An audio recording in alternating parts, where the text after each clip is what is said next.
आप सभी पर भगवान शिव माता महागौरी की कृपा सदैव बनी रहे।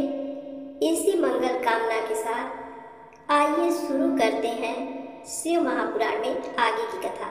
आज की कथा है ब्रह्मा विष्णु को भगवान शिव के दर्शन। ब्रह्मा जी बोले, मुनिश्रेष्ठ नारद, हम दोनों देवता घमंड को भूलकर निरंतर भगवान शिव का स्मरण करने लगे। हमारे मन में ज्योतिर्लिंग के रूप में प्रकट परमेश्वर के वास्तविक रूप का दर्शन करने की इच्छा और प्रबल हो गई। शिव शंकर गरीबों के प्रतिपालक, अहंकारियों के गर्व को चूर करने वाले तथा सबके अविनाशी प्रभु हैं। वे हम पर दया करते हुए हमारी उपासना से प्रसन्न हो गए। उस समय वहाँ उन सूर्यश्रेष्ठ से ओम नाद स्पष्ट रूप से सुन। उस नाद के विषय में मैं और विष्णु जी दोनों यही सोच रहे थे कि ये कहाँ से सुनाई पड़ रहा है। उन्होंने लिंग के दक्षिण भाग में सनातन आदि वर्ण आकार का दर्शन किया, उत्तर भाग में उकार का, मध्य भाग में मकार का और अंत में ओम नाद का साक्षात दर्शन एवं अनुभव किया। दक्षिण भाग में प्रकट हुए आकार का सूर्य मंडल के समान तेजोमय रूप देखकर जब उन्होंने उत्तर भाग में देखा तो वह अग्नि के समान दीप्तिशाली दिखाई दिया। तत्पश्चात ओम को देखा जो सूर्य और चंद्र मंडल की भांति स्थित थे और जिनके शुरू एवं अंत का कुछ पता नहीं था, तथा सत्य, आनंद और अमृत स्वरूप पर ब्रह्म परायण ही दृष्टिगोचर हो रहा था। परंतु ये कहाँ से प्रकट हुआ है, इस अग्नि स्तंभ की उत्पत्ति कहाँ से हुई है, ये श्रीहरि सोचने लगे तथा इसकी परीक्षा लेने के संबंध में विचार करने लगे। तब श्रीहरि ने भगवान शिव का चिंतन करते हुए वेद और शब्द के आवेश से युक्त हो अनुपम अग्नि स्तंभ के नीचे जाने का निर्णय लिया। मैं और विष्णु जी विश्वात्मा शिव का चिंतन कर रहे थे। तभी वहाँ एक ऋषि प्रकट हुए। उन्हीं ऋषि के द्वारा परमेश्वर विष्णु ने जाना कि शब्द ब्रह्ममय शरीर वाले परम लिंग के रूप में साक्षात परब्रह्म स्वरूप महादेव जी प्रकट हुए हैं। ये चिंता रहित रुद्र हैं। परब्रह्म परमात्मा शिव का वाचक प्रणव ही है। वह एक सत्य परम कारण, आनंद, अकृत, परात्पर और परब्रह्म है। प्रणव के पहले अक्षर आकार से जगत के बीजभूत अर्थात ब्रह्मा जी का बोध होता है। दूसरे अक्षर उकार से सभी के कारण श्रीहरि विष्णु का बोध होता है। तीसरा अक्षर मकार से भगवान शिव का ज्ञान होता है। आकार सृष्टिकर्ता, उकार मोह में डालने वाला और मकार नित्य अनुग्रह करने वाला है। मकार अर्थात भगवान शिव बीजी अर्थात बीज के स्वामी हैं, तो अकार अर्थात ब्रह्मा जी बीज हैं। उकार अर्थात विष्णु जी योनि हैं। महेश्वर बीजी बीज और योनि हैं। इन सभी को नाद कहा गया है। बीजी अपने बीज को अनेक रूपों में विभक्त करते हैं। बीजी भगवान शिव के लिंग से उकार रूप योनि में स्थापित होकर चारों तरफ ऊपर की ओर बढ़ने लगा। वह दिव्य अंड कई वर्षों तक जल में रहा। हजारों वर्ष के बाद भगवान शिव ने इस अंड को दो भागों में विभक्त कर दिया। तब इसके दो भागों में से पहला सुवर्णमय कपाल ऊपर की ओर स्थित हो गया, जिससे स्वर्ग लोक उत्पन्न हुआ, तथा कपाल के नीचे के भाग से 5 तत्वों वाली पृथ्वी प्रकट हुई। उस अंड से चतुर्मुख ब्रह्मा उत्पन्न हुए, जो समस्त लोकों के सृष्टा हैं। भगवान महेश्वर ही अ, उ, व, म त्रिविध रूपों में वर्णित हैं। इसलिए ज्योतिर्लिंग स्वरूप सदाशिव को सुवर्णमय कपाल ऊपर की ओर स्थित हो गया, जिससे स्वर्ग लोक उत्पन्न हुआ, तथा कपाल के नीचे के भाग से 5 तत्वों वाली पृथ्वी प्रकट हुई। उस अंड से चतुर्मुख ब्रह्मा उत्पन्न हुए, जो समस्त लोकों के सृष्टा हैं। भगवान महेश्वर ही अ, उ, व, म त्रिविध रूपों में वर्णित हैं। इसलिए ज्योतिर्लिंग स्वरूप सदाशिव को ओम कहा गया है। इसकी सुर वेद में भी होती है। देवेश्वर शिव को जानकर विष्णु जी ने शक्ति संभूत मंत्रों द्वारा उत्तम एवं महान अभ्युदय से शोभित भगवान शिव की स्तुति करनी शुरू कर दी।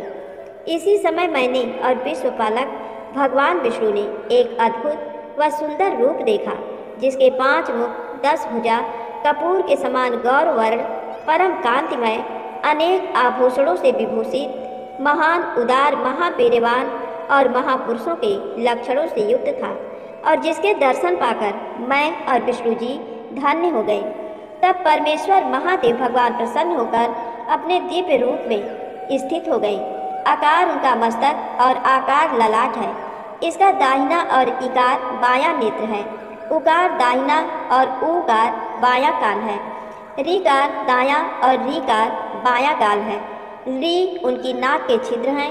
एकार और ऐकार उनके दोनों होंठ हैं। ओकार और ओंकार उनकी दोनों दंत पक्तियां हैं। अम और अह देवादिदेव शिव के तालु हैं। क आदि 5 अक्षर उनके दाहिने 5 हाथ हैं और च आदि बाएं 5 हाथ हैं। त और ट से शुरू 5 अक्षर उनके पैर हैं। यकार पेट है। फकार दाहिना और बकार बायां पार्श्व भाग है। भकार कंधा, मकार हृदय है। हकार नाभि है। य से स तक के 7 अक्षर 7 धातुएं हैं जिनसे भगवान शिव का शरीर बना है। इस प्रकार भगवान महादेव व भगवती उमा के दर्शन कर हम दोनों कृतार्थ हो गए। हमने उनके चरणों में प्रणाम किया। तब हमें 5 कलाओं से युक्त ओंकार जनित मंत्र का साक्षात्कार हुआ। तत्पश्चात महादेव जी ओम तत्वमसि महावाक्य दृष्टिगोचर हुआ, जो परम उत्तम मंत्र रूप है। इसके बाद धर्म और अर्थ का साधक बुद्धि स्वरूप 24 अक्षरी गायत्री मंत्र प्रकट हुआ, जो पुरुषार्थ रूपी फल देने वाला है। तत्पश्चात मृत्युंजय मंत्र, फिर पंचाक्षर मंत्र तथा दक्षिणामूर्ति व चिंतामणि का साक्षात्कार हुआ। इन 5 मंत्रों को ग्रहण कर विष्णु भगवान ने जपना आरंभ किया। ईसों के मुकुट मणि ईशान हैं, जो पूरा तत्व पुरुष हैं, हृदय को प्रिय लगने वाले, जिनके चरण सुंदर हैं, जो सांप को आभूषण के रूप में धारण करते हैं, जिनके पैर व नेत्र सभी ओर हैं, जो मुझ ब्रह्मा के अधिपति, कल्याणकारी तथा सृष्टि पालन एवं संहार करने वाले हैं, उन वरदायक शिव की मेरे साथ भगवान विष्णु ने प्रिय वचनों द्वारा संतुष्ट चित्त से स्तुति की। ब्रह्मा जी बोले, नारद, भगवान विष्णु द्वारा की गई अपनी स्तुति सुनकर कल्याणमयी शिव बहुत प्रसन्न हुए और देवी उमा सहित वहां प्रकट हो गए। भगवान शिव के 5 मुख थे और हर मुख में 3-3 नेत्र थे। मस्तक में चंद्रमा, सिर पर जटा तथा संपूर्ण अंगों में विभूति लगा रखी थी। 10 भुजा वाले गले में नीलकंठ, आभूषणों से विभूषित और माथे पर भस्म का त्रिपुंज लगाए थे। उनका ये रूप मन को मोहित करने वाला और परम आनंदमयी था। महादेव जी के साथ भगवती उमा ने भी हमें दर्शन दिए। उनको देखकर मैंने और विष्णु जी पुनः उनकी स्तुति करनी शुरू कर दी। तब पापों का नाश करने वाले तथा अपने भक्तों पर सदा कृपा दृष्टि रखने वाले महेश्वर ने मुझे और भगवान विष्णु को श्वास में वेद का उपदेश दिया। तत्पश्चात उन्होंने हमें गुप्त ज्ञान प्रदान किया। वेद का ज्ञान प्राप्त कर कृतार्थ हुए विष्णु जी और मैंने भगवान शिव और देवी के सामने अपने दोनों हाथ जोड़कर नमस्कार किया तथा प्रार्थना की। विष्णु जी ने पूछा, हे देव, आप किस प्रकार प्रसन्न होते हैं तथा किस प्रकार आपकी पूजा और ध्यान करना चाहिए? कृपा करके हमें इसके बारे में बताएं तथा सदुपदेश देकर धन्य करें। ब्रह्मा जी कहते हैं, नारद, इस प्रकार श्री हरि की बात सुनकर अत्यंत प्रसन्न हुए कृपा निधान शिव ने प्रीतिपूर्वक ये बात की। श्री शिव जी बोले, मैं तुम दोनों की भक्ति से बहुत प्रसन्न हूँ। मेरे इसी रूप का पूजन व चिंतन करना चाहिए। तुम दोनों महाबली हो। मेरे दाएं बाएं अंगों से तुम प्रकट हुए हो। लोक पिता ब्रह्मा मेरे दाहिने पार्श्व से और पालनहार विष्णु मेरे बाएं पार्श्व से प्रकट हुए हो। मैं तुम पर भली भांति प्रसन्न हूँ और तुम्हें मनोवांछित फल देता हूँ। तुम दोनों की भक्ति सुदृढ़ हो। मेरी आज्ञा का पालन करते हुए ब्रह्मा जी आप जगत की रचना करें तथा भक्त विष्णु जी आप इस जगत का पालन करें। भगवान विष्णु बोले, प्रभु, यदि आपके हृदय में हमारी भक्ति से प्रीति उत्पन्न हुई है और आप हम पर प्रसन्न होकर हमें वर देना चाहते हैं, तो हम यही वर मांगते हैं कि हमारे हृदय में सदैव आपकी अनन्य एवं अविचल भक्ति बनी रहे। ब्रह्मा जी बोले, नारद, विष्णु जी की ये बात सुनकर भगवान शंकर प्रसन्न हुए। तब हमने दोनों हाथ जोड़कर उन्हें प्रणाम किया। शिव जी कहते हैं, मैं सृष्टि पालन और संहार का करता हूँ। मेरा स्वरूप सगुण और निर्गुण है। मैं ही सच्चिदानंद निर्विकार परब्रह्म और परमात्मा हूँ। सृष्टि की रचना, रक्षा और प्रलय रूप गुणों के कारण मैं ही ब्रह्मा, विष्णु और रुद्र नाम धारण कर तीनों रूपों में विभक्त हुआ हूँ। मैं भक्त वत्सल हूँ और भक्तों की प्रार्थना को सदैव पूरी करता हूँ। मेरे इसी अंश से रुद्र की उत्पत्ति होगी। पूजा की विधि विधान की दृष्टि से हम में कोई अंतर नहीं होगा। विष्णु, ब्रह्मा और रुद्र तीनों एक रूप होंगे, इनमें भेद नहीं है। इनमें जो भेद मानेगा वह घोर नरक को भोगेगा। मेरा शिवरूप सनातन है तथा सभी का मूलभूत रूप है। ये सत्य, ज्ञान एवं अनंत ब्रह्म है। ऐसा जानकर मेरे यथार्थ स्वरूप का दर्शन करना चाहिए। मैं स्वयं ब्रह्मा जी की भृकुटी से प्रकट होऊंगा। ब्रह्मा जी, आप सृष्टि के निर्माता बनो। श्रीहरि विष्णु इसका पालन करें तथा मेरे अंश से प्रकट होने वाले रुद्र प्रलय करने वाले हैं। उमा नाम से विख्यात परमेश्वरी प्रकृति देवी हैं। इन्हीं की शक्ति भूता वाग देवी सरस्वती ब्रह्मा जी की अर्धांगिनी होंगी और दूसरी देवी जो प्रकृति देवी से उत्पन्न होंगी लक्ष्मी रूप में विष्णु जी की शोभा बढ़ाएंगी तथा काली नाम से जो तीसरी शक्ति उत्पन्न होगी वह मेरे अंशभूत रुद्रदेव को प्राप्त होगी। कार्य सिद्धि के लिए वे ज्योति रूप में प्रकट होंगी। उनका कार्य सृष्टि, पालन और संहार का संपादन है। मैं ही सृष्टि, पालन और संहार करने वाले रज आदि 3 गुणों द्वारा ब्रह्मा, विष्णु और रुद्र नाम से प्रसिद्ध ही 3 रूपों में प्रकट होता हूँ। तीनों लोगों का पालन करने वाले श्रीहरि अपने भीतर तमोगुण और बाहर सत्वगुण धारण करते हैं। त्रिलोक का संहार करने वाले रुद्रदेव भीतर सत्वगुण और बाहर तमोगुण धारण करते हैं तथा त्रिभुवन की सृष्टि करने वाले ब्रह्मा जी बाहर और भीतर से रजोगुणी हैं। इस प्रकार ब्रह्मा, विष्णु तथा रुद्र तीनों देवताओं में गुण हैं तो शिव गुणातीत माने जाते हैं। हे विष्णु, तुम मेरी आज्ञा से सृष्टि का प्रसन्नतापूर्वक पालन करो। ऐसा करने से तुम तीनों लोकों में पूजनीय होगे। परमेश्वर शिव बोले, एक उत्तम व्रत का पालन करने वाले विष्णु, तुम सर्वदा सब लोकों में पूजनीय और मान्य होगे। ब्रह्मा जी के द्वारा रचे लोक में कोई दुख या संकट होने पर दुखों और संकटों का नाश करने के लिए तुम सदा तत्पर रहना। तुम अनेकों अवतार ग्रहण कर जीवों का कल्याण कर अपनी कीर्ति का विस्तार करोगे। मैं तुम्हारे कार्यों में तुम्हारी सहायता करूंगा और तुम्हारे शत्रुओं का नाश करूंगा। तुम में और रुद्र में कोई अंतर नहीं है, तुम एक दूसरे के पूरक हो। जो मनुष्य रुद्र का भक्त होकर तुम्हारी निंदा करेगा उसका पुण्य नष्ट हो जाएगा और उसे नरक भोगना पड़ेगा। मनुष्यों को तुम भोग और मोक्ष प्रदान करने वाले और उनके परम पूज्य देव होकर उनका निग्रह, अनुग्रह आदि करोगे। ऐसा कहकर भगवान शिव ने मेरा हाथ विष्णु जी के हाथ में देकर कहा, तुम संकट के समय सदा इनकी सहायता करना तथा सभी को भोग और मोक्ष प्रदान करना तथा सभी मनुष्यों की कामनाओं को पूरा करना। तुम्हारी शरण में आने वाले मनुष्य को मेरा आश्रय भी मिलेगा तथा हम में भेद करने वाला मनुष्य नरक में जाएगा। ब्रह्मा जी कहते हैं, देवर्षि नारद, भगवान शिव का ये वचन सुनकर मैंने और भगवान विष्णु ने महादेव जी को प्रणाम कर धीरे से कहा, हे करुणानिधि भगवान शंकर, मैं आपकी आज्ञा मानकर सब कार्य करूँगा। मेरा जो भक्त आपकी निंदा करे उसे आप नरक प्रदान करें। आपका भक्त मुझे अत्यंत प्रिय है। महादेव जी बोले, अब ब्रह्मा, विष्णु और रुद्र के आयुर्बल को सुनो। 4000 युग का ब्रह्मा का एक दिन होता है और 4000 युग की एक रात होती है। 30 दिन का एक महीना और 12 महीनों का एक वर्ष होता है। इस प्रकार के वर्ष प्रमाण से ब्रह्मा की 100 वर्ष की आयु होती है और ब्रह्मा का एक वर्ष विष्णु का एक दिन होता है। वह भी इसी प्रकार से 100 वर्ष जिएंगे तथा विष्णु का एक वर्ष रुद्र के एक दिन के बराबर होता है और वह भी इसी क्रम से 100 वर्ष तक स्थित रहेंगे। तब शिव के मुख से एक ऐसा श्वास प्रकट होता है जिसमें उनके 21,600 दिन और रात होते हैं। उनके 6 बार सांस अंदर लेने और छोड़ने का एक पल और 8 घड़ी और 60 घड़ी का एक दिन होता है। उनके सांसों की कोई संख्या नहीं है, इसलिए वे अक्षय हैं। अतः तुम मेरी आज्ञा से सृष्टि का निर्माण करो। उनके वचनों को सुनकर विष्णु जी ने उन्हें प्रणाम करते हुए कहा कि आपकी आज्ञा मेरे लिए शिरोधार्य है। ये सुनकर भगवान शिव ने उन्हें आशीर्वाद दिया और अंतर्धान हो गए। उसी समय से लिंग पूजा आरंभ हो गई। ऋषि बोले, हे सूत जी, अब आप हम पर कृपा कर हमें ब्रह्मा जी व नारद के संवादों के अनुसार शिव पूजन की विधि बताइए जिससे भगवान शिव प्रसन्न होते हैं। ब्राह्मण, क्षत्रिय, वैश्य और शूद्र आदि चारों वर्णों को शिव पूजन किस प्रकार से करना चाहिए?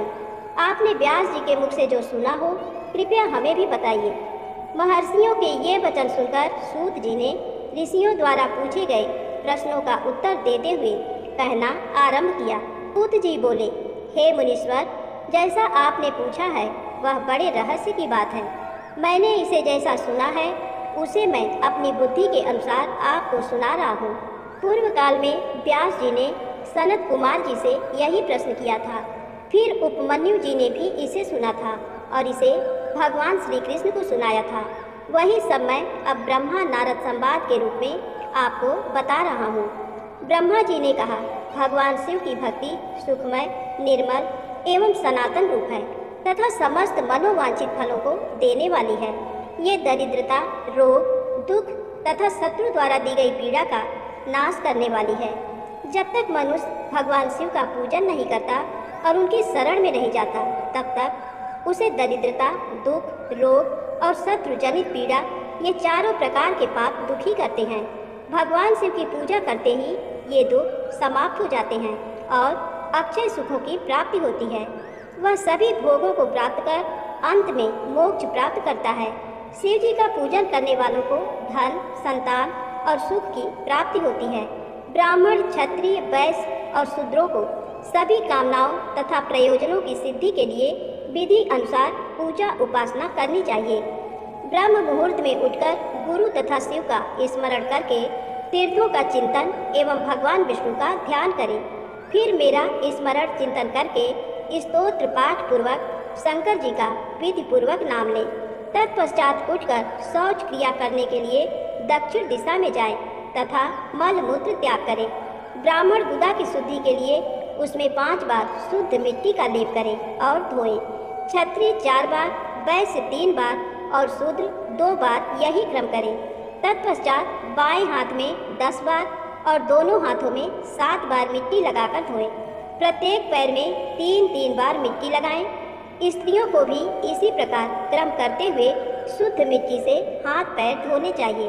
ब्राह्मण को 12 अंगुल, क्षत्रिय को 11, वैश्य को 10 और शूद्र को 9 अंगुल की दातुन करनी चाहिए। षष्ठी, अमावस्या, नवमी, व्रत के दिन, सूर्यास्त के समय, रविवार और श्राद्ध के दिन दातुन न करें। दातुन के पश्चात जलाशय में जाकर स्नान करें तथा विशेष देश काल आने पर मंत्रोच्चार पूर्वक स्नान करें। फिर एकांत स्थान पर बैठकर विधि पूर्वक संध्या करें तथा इसके उपरांत विधि विधान से शिव पूजन का कार्य आरंभ करें। तदुपरांत मन को सुस्थिर करके पूजा गृह में प्रवेश करें तथा आसन पर बैठें। सर्वप्रथम गणेश जी का पूजन करें। उसके उपरांत शिव जी की स्थापना करें।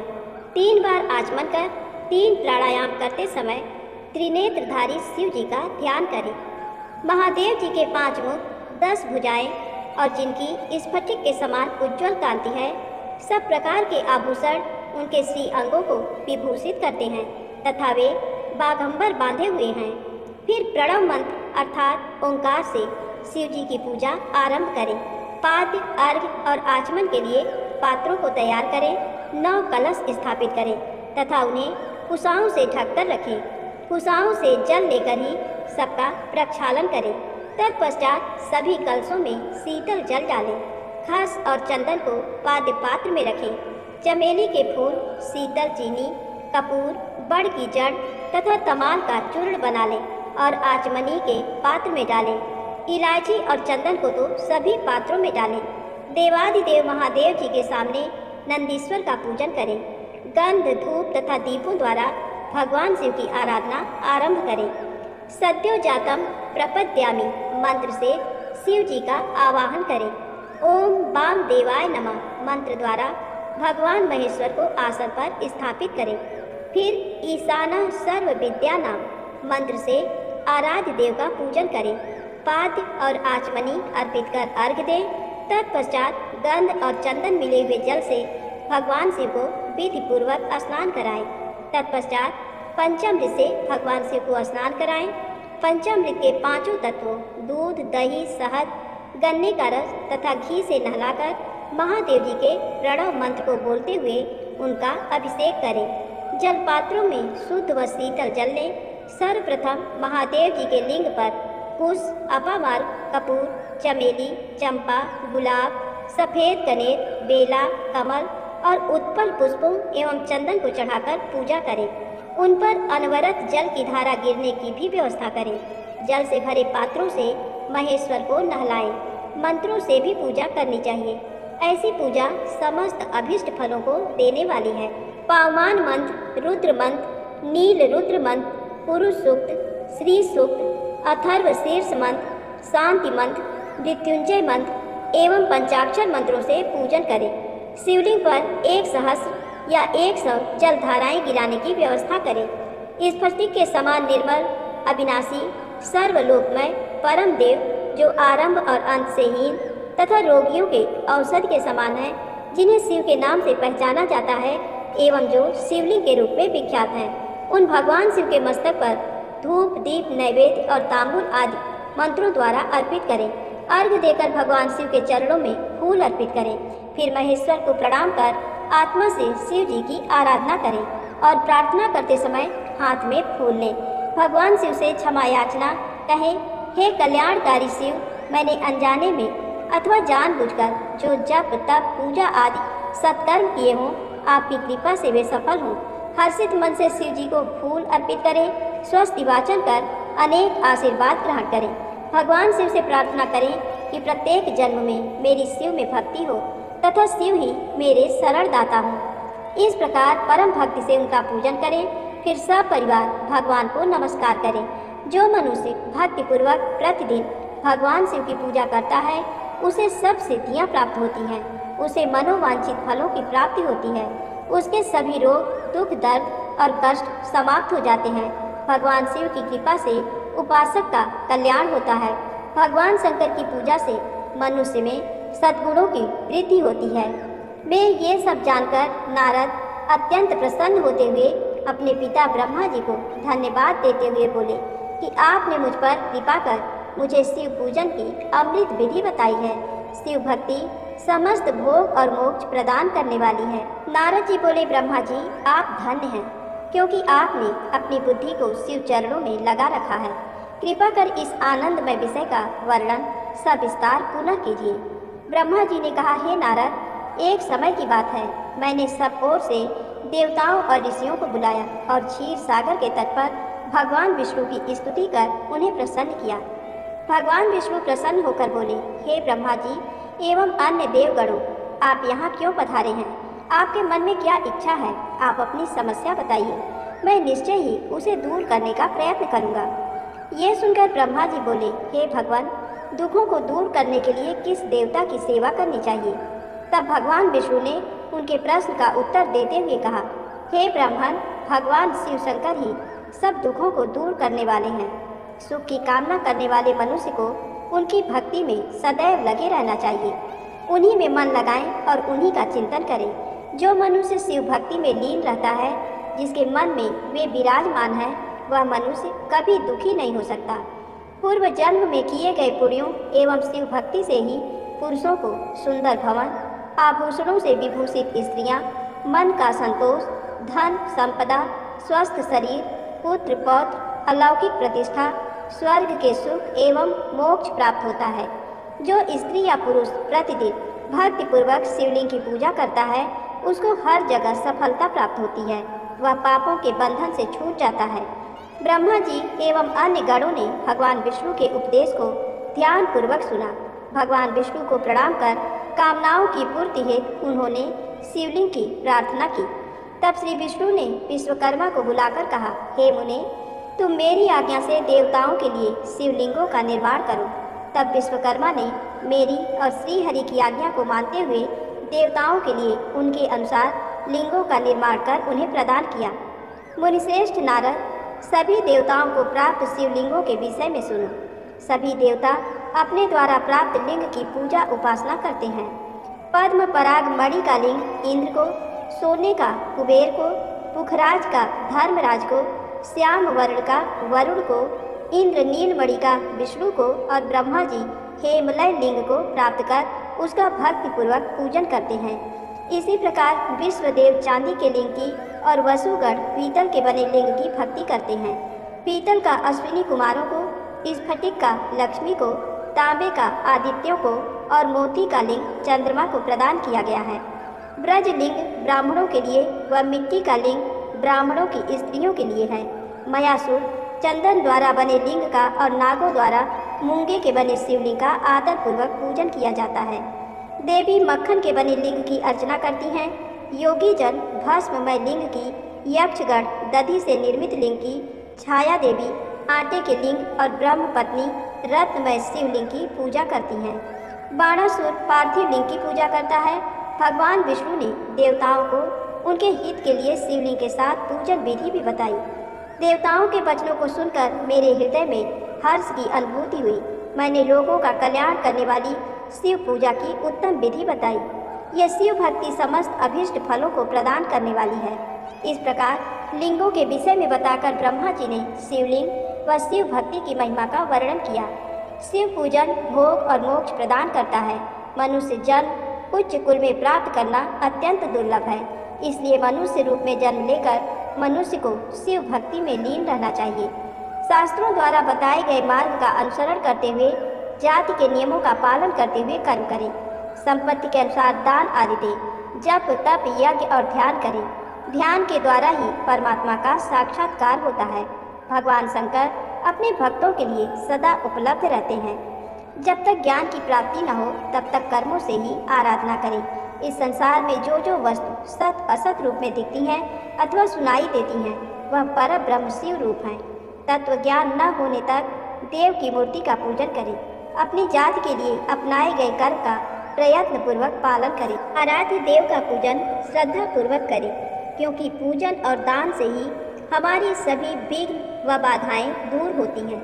जिस प्रकार मैले कपड़े पर रंग अच्छे से नहीं चढ़ता, परंतु साफ कपड़े पर अच्छी तरह से रंग चढ़ता है, उसी प्रकार देवताओं की पूजा अर्चना से मनुष्य का शरीर पूर्णतया निर्मल हो जाता है। उस पर ज्ञान का रंग चढ़ता है और वह भेदभाव आदि बंधनों से छूट जाता है। बंधनों से छूटने पर उसके सभी दुख दर्द समाप्त हो जाते हैं और मोह माया से मुक्त मनुष्य शिव पद प्राप्त कर लेता है। मनुष्य जब तक गृहस्थ आश्रम में रहे तब तक सभी देवताओं में श्रेष्ठ भगवान शंकर की मूर्ति का प्रेम पूर्वक पूजन करें। भगवान शंकर ही सभी देवों के मूल हैं। उनकी पूजा से बढ़कर कुछ भी नहीं है। जिस प्रकार वृक्ष की जड़ में पानी से सींचने पर जड़ एवं शाखाएं सभी तृप्त हो जाती हैं, उसी प्रकार भगवान शिव की भक्ति है। अतः मनोवांछित फलों की प्राप्ति के लिए शिव जी की पूजा करनी चाहिए।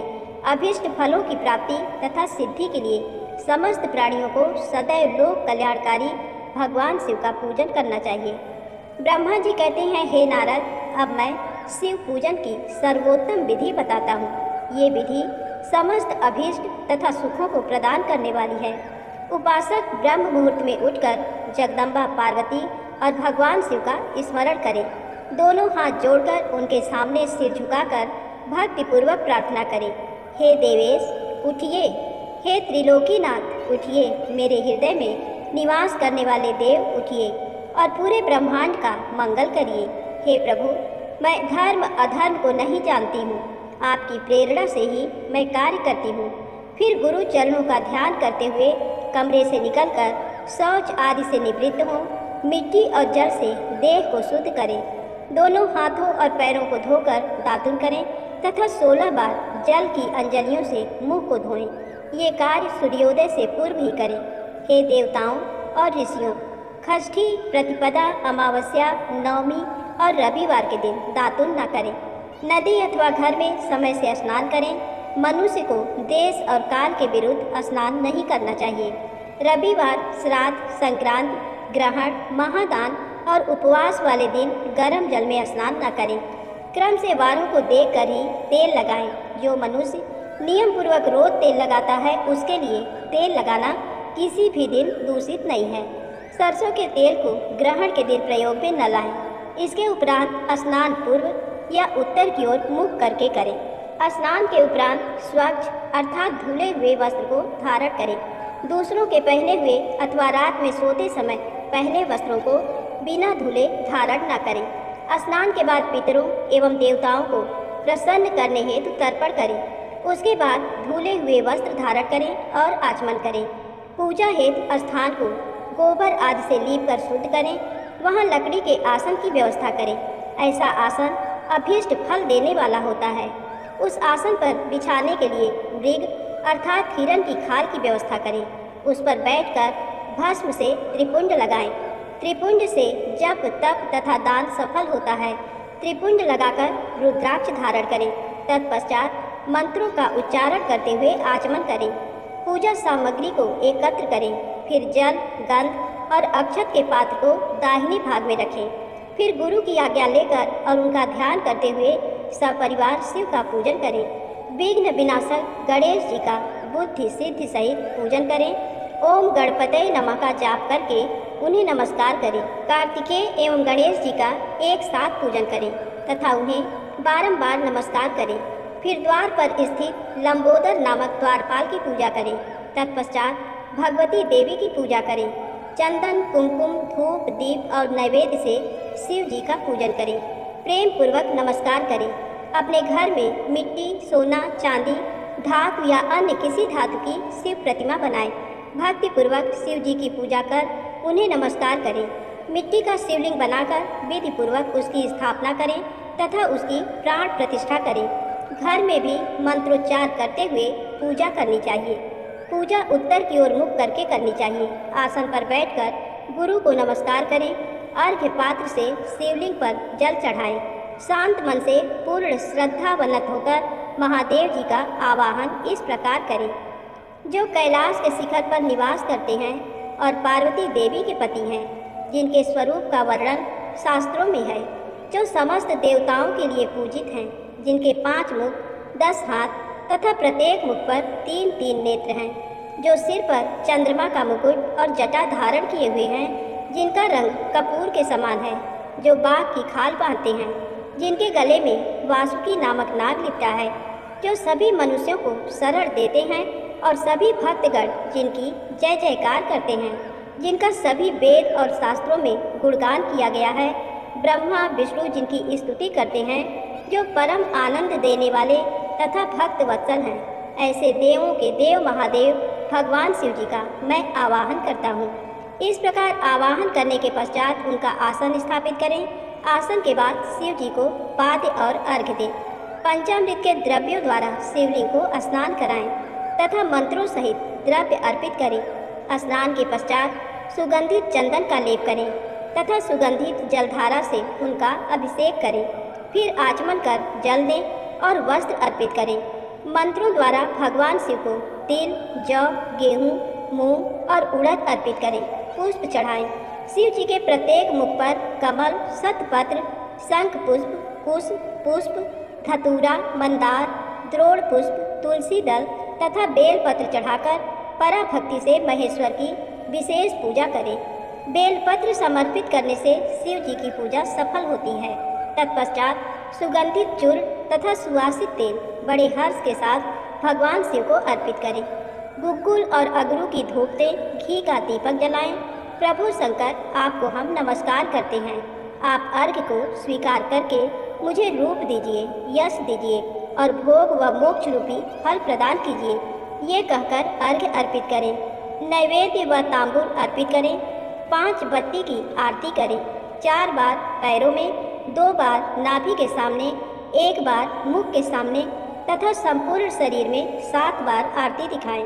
तत्पश्चात शिव जी की परिक्रमा करें। हे प्रभु शिव शंकर, मैंने अज्ञान से अथवा जानबूझकर जो पूजन किया है वह आपकी कृपा से सफल हो। हे भगवान, मेरे प्राण आप में लगे हैं। मेरा मन सदा आपका ही चिंतन करता है। हे गौरीनाथ, भूतनाथ, आप मुझ पर प्रसन्न होइए। प्रभु, जिनके पैर लड़खड़ाते हैं उनका आप ही एकमात्र सहारा हैं। जिन्होंने कोई भी अपराध किया है उनके लिए आप ही शरण दाता हैं। ये प्रार्थना करके पुष्पांजलि अर्पित करें तथा पुनः भगवान शिव को नमस्कार करें। देवेश्वर प्रभु, अब आप परिवार सहित अपने स्थान को पधारें तथा जब पूजा का समय हो तब पुनः यहाँ पधारें। इस प्रकार भगवान शंकर की प्रार्थना करते हुए उनका विसर्जन करें और उस जल को अपने हृदय में लगाकर मस्तक पर लगाएं। हे महर्षियों, इस प्रकार मैंने आपको शिव पूजन की सर्वोत्तम विधि बता दी है, जो भोग और मोक्ष प्रदान करने वाली है। ऋषिगण बोले, हे ब्रह्मा जी, आप सर्वश्रेष्ठ हैं। आपने हम पर कृपा कर शिव पूजन की सर्वोत्तम विधि का वर्णन हमसे किया, जिसे सुनकर हम सब कृतार्थ हो गए। धन्यवाद। आज की कथा समाप्त होती है। प्रेम से बोले शंकर भगवान की जय हो।